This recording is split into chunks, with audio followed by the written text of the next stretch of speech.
ठीक है। इसके पहले वाले क्लास में ना इसके यहाँ से पढ़ना है हम लोग आज का प्रमुख रंगों का तरंग है। इसके पहले का सारा जो है हम लोग पढ़ चुके हैं पहले वाला क्लास में। अगर आप लोग नहीं देखें जाके देखिएगा, चेक कीजिएगा, आपको मिल जाएगा इसके पहले क्लास। आज हम लोग को यहाँ से पढ़ते हैं प्रमुख रंगों का तरंग दैर्घ्य। बताइए कि रंग दिया हुआ है और तरंग दैर्घ्य दिया हुआ है। बताइए कि बैगनी बैगनी रंग का तरंग दैर्घ्य कितना होता है, बताइए। बैगनी रंग का होता है 3969 एंगस्ट्रॉम। हाँ, 3969 एंगस्ट्रॉम होता है। बैगनी रंग का कितना होता है? 3969 एंगस्ट्रॉम होता है। नीला का बोलेगा कितना होता है? नीला का बात करें तो नीला का 4861 एंगस्ट्रॉम। 4861 एंगस्ट्रॉम होता है। नीला का अगर पूछेगा तरंग दैर्घ्य कितना होता है तो 4861 एंगस्ट्रॉम होता है। पीला का बात करें कितना होता है? पीला का नीला का 5893 5893 एंगस्ट्रॉम होता है। हाँ, पीला का 5893 एंगस्ट्रॉम होता है। और लाल का बोलेगा कितना होता है? लाल का लाल का 6563 एंगस्ट्रॉम। लाल का 6563 एंगस्ट्रॉम होता है। लाल का 6563 एंगस्ट्रॉम होता है। इसका पीडीएफ जो है ना 2 दिन पहले ही राहुल स्टडी ग्रुप जो है उसी टेलीग्राम पे चैनल पे भेजा हुआ है। 3-4 दिन पहले ही भेजा हुआ पीडीएफ है। इसका पूरा नोट्स भेजा हुआ है और बाकी बुक भी इसका भेजा हुआ है। चलिए बताइएगा। अच्छा, नेक्स्ट है कि अगर बैगनी का बोलेगा तो 3969 एंगस्ट्रॉम होता है। अगर नीला का बात को बोले तो 4861 एंगस्ट्रॉम होता है। पीला का बात करें तो 5893 एंगस्ट्रॉम होता है। और लाल का बात करें तो 6563 एंगस्ट्रॉम होता है। ठीक है। आगे दिया हुआ कि दो प्राथमिक रंगों को मिलाने से प्राप्त रंग क्या क्या होता है। बताइएगा कि अगर नीला लाल नीला मिलेगा तो क्या बनेगा, कौन सा रंग बनेगा? लाल नीला रहेगा तो मैजेंटा। लाल और नीला बनेगा ना, तो लाल और नीला जब मिलेगा तो मैजेंटा बनेगा। और नीला और हरा मिलेगा तो क्या बनेगा? पीकॉक नीला बनेगा। ठीक है, पीकॉक नीला बनेगा। और लाल हरा मिलेगा तो क्या बनेगा? पीला बनेगा। ठीक है, पीला बनेगा। तो याद रखिएगा ना कि अगर लाल नीला बनेगा तो मैजेंटा, ठीक है, और नीला हरा मिलेगा तो पीकॉक नीला बनेगा, और लाल हरा मिलेगा तो पीला बनेगा। अब इधर आइए, विभिन्न रंगों के मिश्रण से प्राप्त रंग। विभिन्न रंगों से मिश्रण के प्राप्त रंग कौन कौन है? तो हरा और मैजेंटा क्या बनेगा? बताइए। हरा और मैजेंटा मिलेगा तो सफ़ेद बनेगा। हरा और मैजेंटा मिलेगा तो सफ़ेद बनेगा। और लाल पीकॉक ब्लू मिलेगा तो क्या होगा? सफ़ेद बनेगा। और नीला पीला मिलेगा तो क्या बनेगा? सफ़ेद बनेगा। और हरा लाल मिलेगा तो क्या बनेगा? हरा लाल और नीला बनेगा तो सफ़ेद बनेगा। तो याद रखिएगा ना कि हरा मैजेंटा मिलेगा सफ़ेद, लाल पीकॉक ब्लू मिलेगा तो सफ़ेद, नीला पीला मिलेगा तो सफ़ेद, और लाल हरा नीला मिलेगा तो भी सफ़ेद बनेगा। आगे आइए, उत्तर लेंस द्वारा बने प्रतिबिंब की सारणी दिया हुआ है। ठीक है। बताया कि अगर वस्तु की स्थिति अगर अनंत पर रहेगा तो प्रतिबिंब की स्थिति क्या होगा, प्रकृति क्या होगा, प्रतिबिंब का आकार क्या होगा, बताइए। अगर वस्तु की स्थिति अनंत पर रहेगा ना तो प्रतिबिंब की स्थिति F2 पर बनेगा और प्रतिबिंब की प्रकृति वास्तविक का उल्टा होगा। प्रतिबिंब का आकार तो वस्तु से बहुत छोटा होगा। हाँ, याद रखिएगा ना कि अगर वस्तु की स्थिति अनंत पर रहेगा तो F2 पर बनेगा, प्रतिबिंब की प्रकृति स्थिति पर F2 पर बनेगा। और प्रतिबिंब का जो प्रकृति होगा ना अनंत पर, वो वास्तविक और उल्टा होगा। और प्रतिबिंब का जो प्रकार आकार होगा ये क्या होगा? वस्तु से बहुत छोटा होगा। ठीक है। आगे बताइए कि अनंत और F1 के बीच रहेगा तो क्या होगा, बताइए। तब क्या होगा ना कि प्रतिबिंब की स्थिति क्या होगा? F2 के बीच बनेगा। और उत्तर और इसका जो है ना प्रतिबिंब की प्रकृति क्या होगा उत्तर लेंस का? तो वास्तविक और उल्टा होगा। और प्रतिबिंब का आकार क्या होगा? वस्तु से छोटा होगा। बताइएगा। नेक्स्ट 2F1 पर रहेगा अगर उत्तर लेंस तो क्या होगा, बताइए। स्थिति रहेगा तो 2F1 तो F1 के बीच से बनेगा वस्तु की स्थिति। हाँ, तो वस्तु की स्थिति अगर 2F1 पर रहेगा ना तो प्रतिबिंब की स्थिति क्या होगा? 2F2 पर बनेगा। और इसका प्रतिबिंब की प्रकृति कैसी होगी? तो वास्तविक और उल्टा होगा। ठीक है। और प्रतिबिंब का जो आकार होगा वस्तु के क्या होगा? बराबर होगा। ठीक है। आगे 2F1 तथा F1 के बीच रहेगा तो क्या होगा? तब क्या होगा? 2F2 से परे होगा। ठीक है। प्रतिबिंब की स्थिति क्या होगा? 2F2 से परे होगा। और प्रतिबिंब की प्रकृति क्या होगा? वास्तविक और उल्टा होगा। और प्रतिबिंब का आकार क्या होगा? वस्तु से बड़ा होगा। ठीक है। आगे दिया हुआ F1 पर रहेगा तो क्या होगा? F1 पर रहेगा तो F1 पर रहेगा तो अनंत पर। हाँ, F1 पर रहेगा तो अनंत पर बनेगा। और उसका जो प्रतिबिंब की प्रकृति होगी ना, प्रकृति इसका वास्तविक और उल्टा होगा। और प्रतिबिंब का आकार जो होगा वस्तु से बहुत बड़ा होगा। ठीक है। आगे है O और प्रकाशीय केंद्र F1 के बीच रहेगा तो क्या होगा, बताइए। तो वस्तु के पीछे होगा और काल्पनिक और सीधा बनेगा और वस्तु से बड़ा होगा। ठीक है। अगर आइए आगे आइए, प्रमुख विद्युत चुम्बकीय तरंग है। ठीक है, प्रमुख विद्युत चुम्बकीय तरंग दिया हुआ है। बताइए इसमें विद्युत चुम्बकीय तरंग है, खोज करता है, तरंगदैर्घ्य परिसर है, हर्ट्ज में, आवृत्ति है, उपयोग है। बताइएगा कि गामा किरणें खोज किसने किया? बताइए गामा किरणें खोज, गामा किरणें का खोज किया हेनरी बैक्यूलेल ने किया। बताइए गामा किरणें का तरंगदैर्घ्य परिसर कितना होता है? 10⁻14 से 10⁻10 मीटर होता है। और गामा किरणें का आवृत्ति कितनी होती है? 10⁻20 से लेके 10⁻18 तक। और बताइए इसका जो है ना गामा किरणें का बेलन क्षमता क्या होता है? अत्यधिक होता है। ठीक है, इसका प्रयोग नाभिकीय अभिक्रिया तथा कृत्रिम रेडियोधर्मिता में की जाती है। तो गामा किरणें का जो बेलन क्षमता होता है ना अत्यधिक होता है, और इसका गामा किरणें का जो उपयोग करते हैं नाभिकीय अभिक्रिया तथा कृत्रिम रेडियो धर्मिता में की जाती है। आगे बताइए एक्स किरणें का बताइए, एक्स किरणें क्या होगा? एक्स किरणें का सर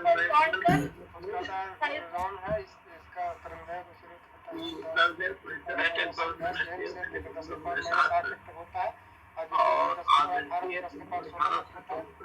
हाँ, तो ध्यान रखिए ना कि एक्स किरणें जो है ना, एक्स किरणें खोज किया, रोंटगन किया। ठीक है, एक्स किरणें खोज किसने किया? रोंटगन किया।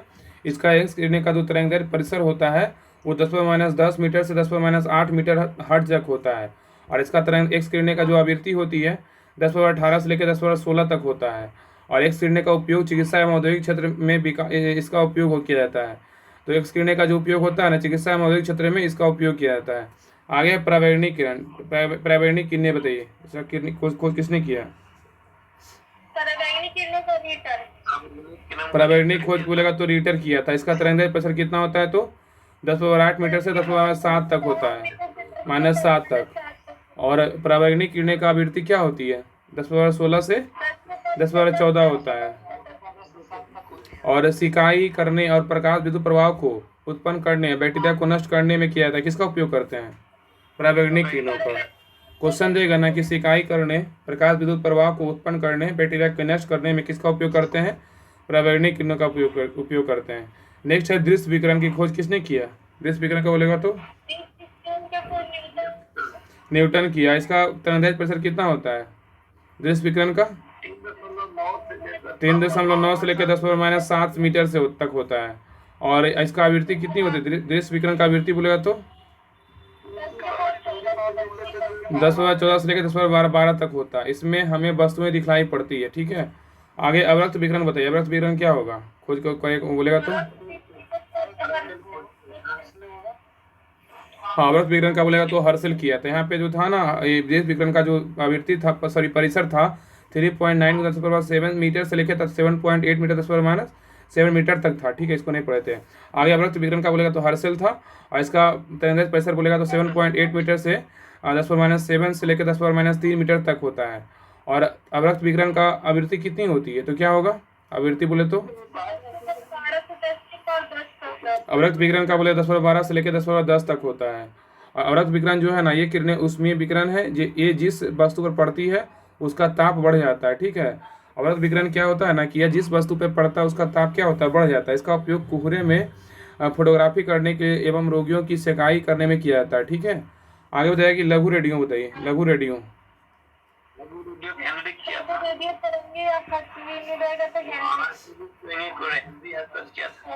लघु रेडियो का जो खोज था ना हेनरिक हर्ट्ज ने किया था। कौन किया था? लघु रेडियो या हर्ट्जियन तरंगे का जो है ना हेनरिक हर्ट्ज खोज किया था। और इसका जो है ना इसका तरंगदैर्घ्य कितना होता है? तरंगदैर्घ्य परिसर बोलेगा तो हाँ, तरंगदैर्घ्य परिसर बोले 10⁻3 सेंटीमीटर से 1 मीटर तक होता है। तो कह रहा है ना कि लघु रेडियो तरंगे तथा हर्ट्जियन तरंगे का खोज हेनरिक हर्ट्ज ने किया था। और तरंगदैर्घ्य परिसर का बात करें 10⁻3 मीटर से 1 मीटर तक होता है। और लघु रेडियो तरंगे या हर्ट्जियन तरंगे का जो आवृत्ति अगर बात करें तो 10⁻10 से लेकर 10⁻8 तक होता है। और इसका जो है अगर उपयोग कहाँ करते हैं तो रेडियो, टेलीविजन एवं टेलीफोन में इसका उपयोग किया जाता है। ठीक है, आगे दीर्घ रेडियो तरंगे का बताइए क्या होगा? मार्कोनी खोजा था।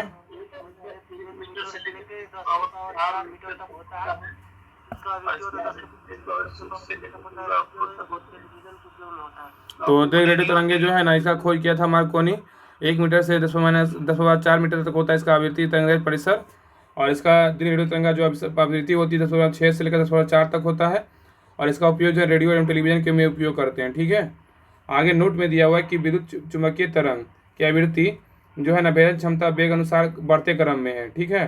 विद्युत चुम्बकीय तरंग की जो आवृत्ति है भेदन क्षमता है वेग क्रम अनुसार बढ़ते क्रम में क्या है, तो रेडियो तरंगे सबसे रेडियो तरंगे है, फिर लघु रेडियो तरंगे है, उसके बाद जो है ना अवरक्त किरणें है, उसका दृश्य विकिरण है, प्रावरणिक किरणें एक्स किरणें, उसका सबसे ज़्यादा किसमें गामा किरणें में, सबसे ज़्यादा बोलेगा तो गामा किरणें में होता है, ठीक है। सबसे कम बोलेगा रेडियो तरंगे में होता है, ठीक है। आगे आइए, बताइए इसमें दिया इलेक्ट्रॉन का खोज किसने किया, बताइए इलेक्ट्रॉन का खोज बोलेगा तो थॉमसन किया थॉमसन। इसका इलेक्ट्रॉन का द्रव्यमान कितना होता है 9.10 -31 kg है। 1 0 × 10⁻⁻⁰ इलेक्ट्रॉन का जो द्रव्यमान होता है 9.10 × 10⁻31 kg होता है। और इसका खोज थॉमसन किया था 1897 में किया था। अब प्रोटॉन का बात करें तो प्रोटॉन का क्या होगा,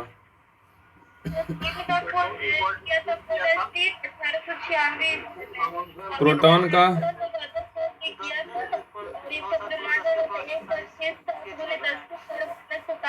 हाँ प्रोटॉन का खोजकर्ता बोलेगा तो जो है ना गोल्डस्टीन किया था। प्रोटॉन का बोलेगा तो गोल्डस्टीन, इलेक्ट्रॉन का थॉमसन, प्रोटॉन का बोलेगा तो गोल्डस्टीन।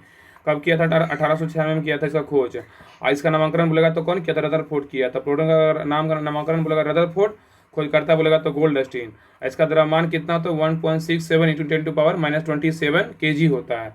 और न्यूट्रॉन का बात करें तो क्या होगा न्यूट्रॉन का,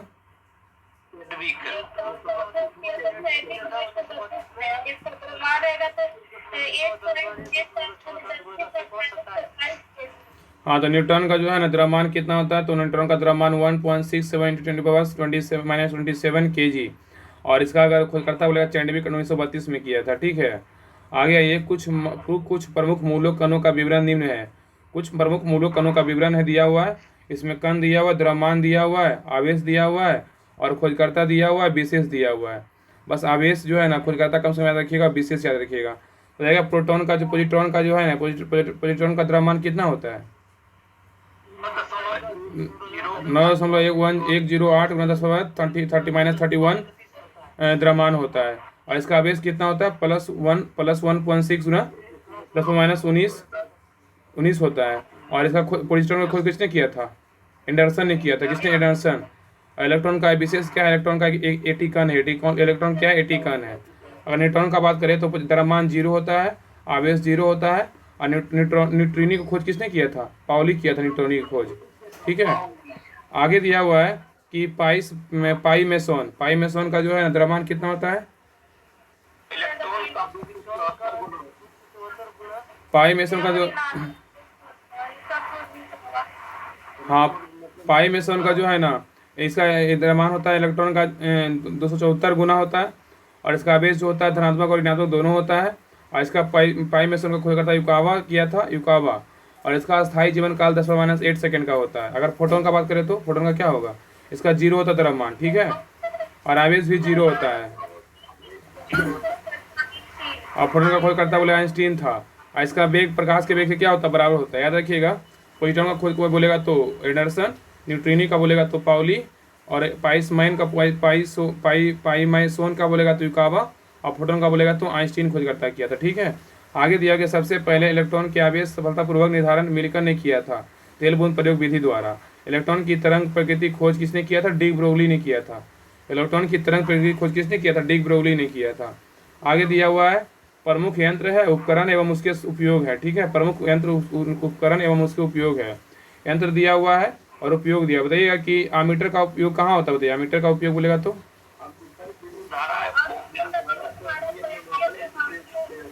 हाँ तो विद्युत धारा को जो है ना, विद्युत धारा को एम्पियर में मापने हेतु किसका प्रयोग करते हैं, एमीटर का प्रयोग करते हैं, याद रखिएगा। विद्युत धारा को एम्पियर मापने में किसका प्रयोग करते हैं, आमीटर का प्रयोग करते हैं। बताइए अल्टीमीटर, बताइए कहाँ प्रयोग करते हैं अल्टीमीटर का,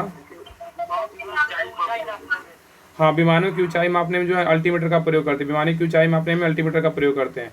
ऑडियोमीटर बोलेगा तो क्या होगा, ऑडियोमीटर बोले तो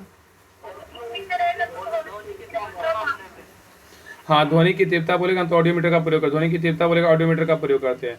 आज सुनने के लिए कान में लगाया जाने वाला उपकरण को क्या बोलते हैं, किस यंत्र से मापते हैं, क्या होगा, ऑडियो फोन का प्रयोग करते हैं। आज सुनने के लिए कान में लगाया जाने वाला उपकरण बोलेगा तो कौन सा ऑडियो फोन है। अब वायु की शक्ति और गति मापने वाला यंत्र क्या कहलाता है, एनीमोमीटर। क्या है, एनीमोमीटर। और अगर यहाँ बात करें कि अपारदर्शी चित्रों के पर्दे पर दिखाने के में काम आने वाला उपकरण को क्या कहते हैं, एपिकायोस्कोप कहते हैं। देखिए अगर यहाँ पे पूछेगा ना कि विद्युत विद्युत धारा को एम्पीयर में मापने वाला यंत्र कौन सा है, तो अमीटर है। अगर विमानों की ऊंचाई मापने वाला यंत्र क्या है, तो अल्टीमीटर है, ठीक है। अगर ध्वनि की तीव्रता मापने वाला यंत्र बोलेगा तो क्या होगा, तो ऑडियोमीटर होगा। अगर यहाँ पे बात करें कि सुनने के लिए कान में लगाया जाने वाला उपकरण क्या है, तो ऑडियोफोन है, ठीक है। और अगर बात करें आगे की वायु की शक्ति और गति मापने का यंत्र क्या कहलाता है, तो एनीमोमीटर कहलाता है। और अपारदर्शी चित्रों को पर्दे पे दिखाने में काम आने वाला उपकरण क्या कहलाता है, तो एपियोस्कोप कहलाता है, ठीक है। आगे देखिए जो है ना एपियोस्कोप, आगे बताइएगा कि वाहनों के पहियों द्वारा तय की गई दूरी को मापने में किस यंत्र का प्रयोग करते हैं, क्या होगा, ओडोमीटर। देखिए क्वेश्चन जो है ना 64 पोस्ट जो सीट एग्जाम हुआ था मेंस में, देखिए क्वेश्चन पूछा, क्वेश्चन नंबर 99 देखा, इसलिए इसको ना ब्लैक कर दिया, हाईलाइट कर दिए हैं सर। इसलिए जो है ना सब इसको ना एकदम इस बुक को एकदम रट जाइए। देखिए इसको कोई 64 पोस्ट में पूछा हुआ क्वेश्चन है। कह रहा है कि वाहनों के पहियों द्वारा तय की गई दूरी के मापन में किसका प्रयोग करते हैं, तो ओडोमीटर का प्रयोग करते हैं, ठीक है, ओडोमीटर का। बताइए कि वायुमंडलीय दाब मापने में किसका प्रयोग करते हैं, तो क्या होगा वायुमंडलीय दाब मापने में, बैरोमीटर का प्रयोग करते हैं। अब पौधों की वृद्धि मापने को दर्शाने के लिए किसका प्रयोग करते हैं, केस्कोग्राफ का, क्या हो केस्कोग्राफ का। और उष्मा की मात्रा मापने में किसका प्रयोग करते हैं, कैलोरीमीटर का, कैलोरीमीटर का। और मनुष्य की हृदय गति मापने वाला यंत्र क्या कहलाता है, कार्डियोग्राम, क्या है कार्डियोग्राम। किसी स्थान पर उत्तर से दक्षिण की दिशा को ज्ञात करने वाला यंत्र क्या कहलाता है, कॉम्पॉक्स बॉक्स, क्या है कंपास बॉक्स। पानी के जहाजों में सही समय ज्ञात करने के लिए प्रयुक्त उपकरण क्या कहलाता है, क्रोनोमीटर, क्या है क्रोनोमीटर। हृदय की गति को अभिलिखित करने वाला उपकरण क्या कहलाता है, कार्डियोग्राफ, क्या है, हृदय आएगा तो कार्डियोग्राफ। नेक्स्ट है, जितना दिया हुआ है इससे ज़्यादा पूछेगा भी नहीं एग्जाम, याद रख लीजिए। आगे दिया हुआ है कि आंतरिक ऊर्जा को विद्युत ऊर्जा में बदलने के यंत्र क्या कहलाता है, डायनेमो। और मानव शरीर के अंदर के भाग में को देखने हेतु प्रयुक्त यंत्र बोलेगा तो क्या कहलाता है, इंडोस्कोप।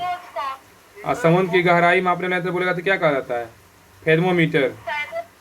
पानी के अंदर ध्वनि तरंगों को गणना करने में काम आने वाला उपकरण क्या कहलाता है, हाइड्रोफोन। वायुमंडलीय आर्द्रता मापने वाला यंत्र क्या कहलाता है, हाइग्रोमीटर। और दूध की शुद्धता मापने वाला यंत्र क्या कहलाता है, दूध की शुद्धता बोलेगा तो लैक्टोमीटर। और गैसों का दाब मापने में किसका प्रयोग करते हैं, मैनोमीटर का। मोटर गाड़ी की गति ज्ञात करने में किसका प्रयोग करते हैं, तो क्या होगा, स्पीडोमीटर का प्रयोग करते हैं, स्पीडोमीटर का। और ध्वनि के लेखक के काम आने वाला उपकरण बोलेगा तो कौन सा किसका प्रयोग करते हैं, फोनोग्राफ का प्रयोग करते हैं। उच्च ताप मापने वाले यंत्र को क्या बोलते हैं, किसका प्रयोग करते हैं, उच्च ताप मापने वाले यंत्र को पायरोमीटर का प्रयोग करते हैं। और झूठ का पता लगाने के लिए पॉलीग्राफ टेस्ट होता है। और उसमें विकिरण को मापने वाला यंत्र क्या कहलाता है, उसमें विकिरण को मापने वाला यंत्र बोलेगा तो रेडियो माइक्रोमीटर। और खानों में दुर्घटना रोकने हेतु उपयोग में लाया जाने वाला उपकरण बोलेगा तो क्या होगा, सेफ्टी लैंप, सेफ्टी लैंप। और नेक्स्ट है कि नाड़ियों की गति के कंपन को अध्ययन करने वाला उपकरण बोलेगा तो स्फिग्मोस्कोप।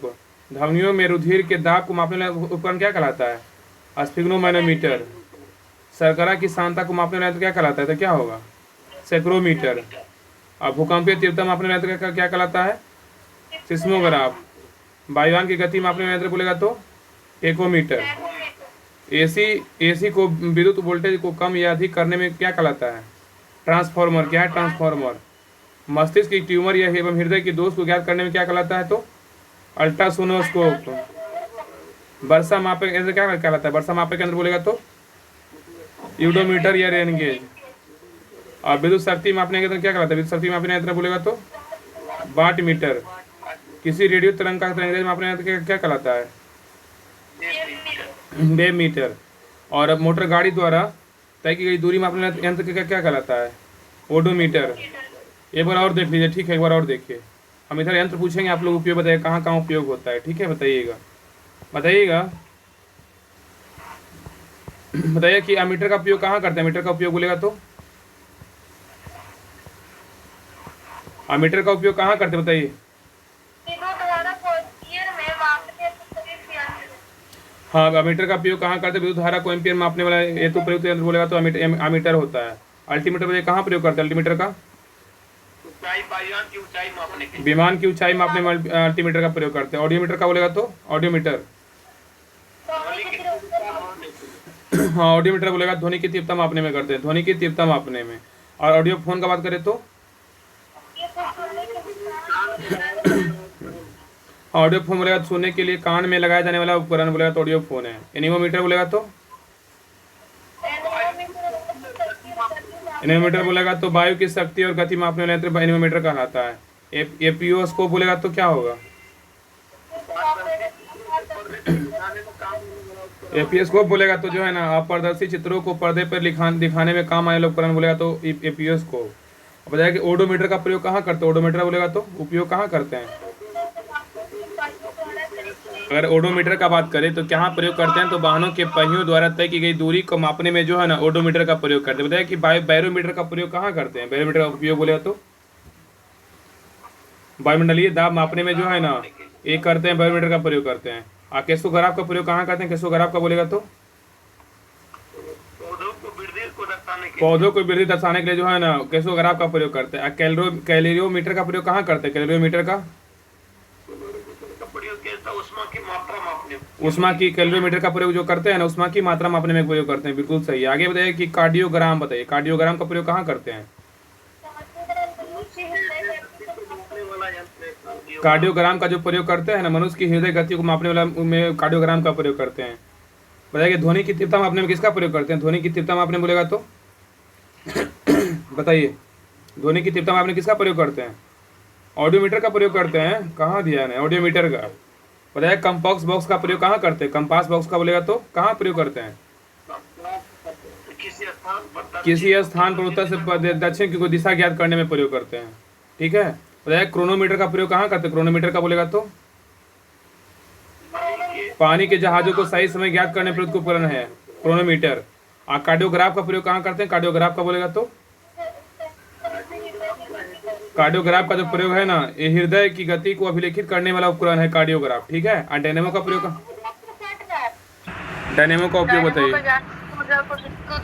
यांत्रिक ऊर्जा को विद्युत ऊर्जा में बदलने का यंत्र है। हाँ डायनेमो का उपयोग जो है यांत्रिक ऊर्जा को विद्युत ऊर्जा में बदलने में करते हैं। बताइए इंडोस्कोप बताइए, इंडोस्कोप का प्रयोग कहाँ करते हैं? इंडोस्कोप का मानव शरीर के अंदर भाग के दुखने हेतु इंडोस्कोप का प्रयोग करते हैं। थर्मोमीटर बोलेगा तो थर्मोमीटर समुद्र की गहराई मापने में थर्मोमीटर का प्रयोग करते हैं। हाइड्रोफोन का बात करें तो हाइड्रोफोन कहाँ करते हैं? पानी के अंदर ध्वनि तरंगों की गणना करने के काम आने वाला हाइड्रोफोन का प्रयोग करते हैं। पानी के अंदर ध्वनि तरंगों की गणना करने में काम आने वाला उपकरण है हाइड्रोफोन। हाइग्रोमीटर का बात होगा क्या होगा? हाइग्रोमीटर वायुमंडलीय आर्द्रता मापने के लिए हाइग्रोमीटर जो है ना वायुमंडलीय आर्द्रता मापने के लिए हाइग्रोमीटर का प्रयोग करते हैं। और इलेक्ट्रोमीटर का बात करें तो इलेक्ट्रोमीटर दूध की शुद्धता मापने के लिए इलेक्ट्रोमीटर का प्रयोग करते हैं। और मैनोमीटर बात करें तो मैनोमीटर क्या होगा? गैसों का दाब मापने के लिए मैनोमीटर का गैसों का दाब मापने के लिए जो है मैनोमीटर का प्रयोग करता है। स्पीडोमीटर का क्या होगा? स्पीडोमीटर का मोटर गाड़ी की गति ज्ञात करने के लिए स्पीडोमीटर का मोटर गाड़ी की गति ज्ञात करने के लिए स्पीडोमीटर का प्रयोग करते हैं। फोनोग्राफ बोलेगा तो फोनोग्राफ ध्वनि लेखक के काम आने वाला उपकरण जो है फोनोग्राफ कहलाता है। फोनोग्राफ का बात करें तो ध्वनि लेखक के काम आने वाला उपकरण बोलेगा तो फोनोग्राफ कहलाता है। पायरोमीटर उच्च दाब मापने वाला यंत्र पायरोमीटर कहलाता है। उच्च दाब मापने यंत्र क्या कहलाता है? तो पायरोमीटर कहलाता है उच्च दाब मापने यंत्र पायरोमीटर। और नेक्स्ट है उच्च दाब मापने यंत्र बोलेगा तो पायरोमीटर। और पॉलीग्राफ बोलेगा तो पॉलीग्राफ उसका पता लगाने के लिए पॉलीग्राफ का प्रयोग करते हैं। हाँ पॉलीग्राफ जो है ना झूठ का पता लगाने के लिए पॉलीग्राफ का प्रयोग करते हैं। और रेडियो माइक्रोमीटर बोलेगा तो ऊष्मीय विकिरण को मापने का यंत्र रेडियो माइक्रोमीटर कहलाता है। हाँ रेडियो माइक्रोमीटर का उपकरण का उपयोग कहाँ करते हैं? तो उसमें विकिरण को मापने का यंत्र जो है ना रेडियो माइक्रोमीटर कहलाता है। सेफ्टी लैंप खानों की दुर्घटना रोकने हेतु उपयोग में लाने वाला यंत्र है। हाँ सेफ्टी लैंप का जो प्रयोग करते हैं ना खानों में दुर्घटना रोकने हेतु उपयोग में लाए जाने वाले यंत्र को सेफ्टी लैंप कहते हैं। और स्फिग्मोस्कोप बताइए। स्फिग्मोस्कोप नाड़ियों की गति के कंपन काटित करने वाला उपकरण जो है। स्फिग्मोस्कोप का जो है ना प्रयोग कहाँ करते हैं? नाड़ियों की गति के कंपन का अध्ययन करने वाला उपकरण जो है स्फिग्मोस्कोप कहलाता है। स्फिग्मोमैनोमीटर बताइए। धमनियों में रुधिर के दाब को मापने वाला उपकरण जो है ना स्फिग्मोमैनोमीटर कहलाता है। और सेक्रोमीटर बोले तो क्या होगा? सेक्रोमीटर शर्करा की सांद्रता मापने मापने वाला यंत्र जो है ना सेक्रोमीटर कहलाता है। और सिस्मोग्राफ का उपयोग कहाँ करते हैं? सिस्मोग्राफ का बोलेगा तो भूकंपीय तीव्रता मापने वाला यंत्र जो है ना सिस्मोग्राफ कहलाता है। और टैकोमीटर का बोले तो टैकोमीटर जो है ना वायुयान की गति मापने वाला यंत्र जो है टैकोमीटर कहलाता है। ट्रांसफार्मर बोलेगा तो ट्रांसफार्मर। एसी को वोल्टेज कम या अधिक करने वाला यंत्र होता है। ट्रांसफार्मर का उपयोग जो है ना एसी को विद्युत वोल्टेज में कम या अधिक करने में जो है ट्रांसफार्मर का प्रयोग करते हैं। और अल्ट्रासोनोस्कोप बताइए। अल्ट्रासोनोस्कोप का प्रयोग जो है ना मस्तिष्क के ट्यूमर व हृदय की दोषों को ज्ञात करने में अल्ट्रासोनोस्कोप का प्रयोग करते हैं। आयोडोमीटर या रेन गेज बोले तो क्या होगा? वर्षा मापे के अंदर बोलेगा तो रेन गेज करते हैं। और वाट मीटर का बोलेगा तो क्या होगा? विद्युत शक्ति मापने के अंदर जो है वाट मीटर। वेव मीटर बोलेगा तो वेव मीटर। किसी रेडियो तरंग की तरंग मापने के अंदर जो है ना वेव मीटर कहलाता है। और ओडोमीटर बोलेगा तो ओडोमीटर। तो मोटर गाड़ी द्वारा तय की गई दूरी मापने के अंदर जो है ओडोमीटर कहलाता है। ठीक है, मोटर गाड़ी द्वारा तय की गई दूरी को मापने के अंदर क्या कहलाता है? ओडोमीटर कहलाता है। आगे आइए, आगे दिया हुआ है कि सामान्य मानव शरीर में तत्वों की औसत मात्रा कितनी होती है। इसमें तत्व दिया हुआ है और प्रतिशत कितना है मानव शरीर में। बताइए ऑक्सीजन की मात्रा कितनी होती है मानव शरीर में? बताइए ऑक्सीजन का। ऑक्सीजन का बोलेगा तो क्या होगा? 65% होता है। और कार्बन का बोला कितना होता है? कार्बन का प्रतिशत 18%। कार्बन का बोला 18% होता है कार्बन का। हाइड्रोजन का बोलेगा कितना होता है? हाइड्रोजन का 10%। हाइड्रोजन का 10% होता है। हाइड्रोजन कितना? 10% होता है। और नाइट्रोजन का बोले तो 3%। नाइट्रोजन का 30% होता है। नाइट्रोजन का 30% होता है। 3% ना 3%। एक इसमें हाइड्रोजन का बोलेगा 10% होता है। नाइट्रोजन का बोलेगा 3% होता है। कैल्शियम कितना होता है? कैल्शियम का बात करें तो 2% होता है। और फास्फोरस का कितना होता है? फास्फोरस का 1% होता है। ठीक है, 1%। और पोटेशियम कितना होता है? पोटेशियम मानव शरीर में 0.35% होता है। पोटेशियम का बात करें 0.35%। सल्फर का कितना होता है? सल्फर का बोले तो 0.25% होता है।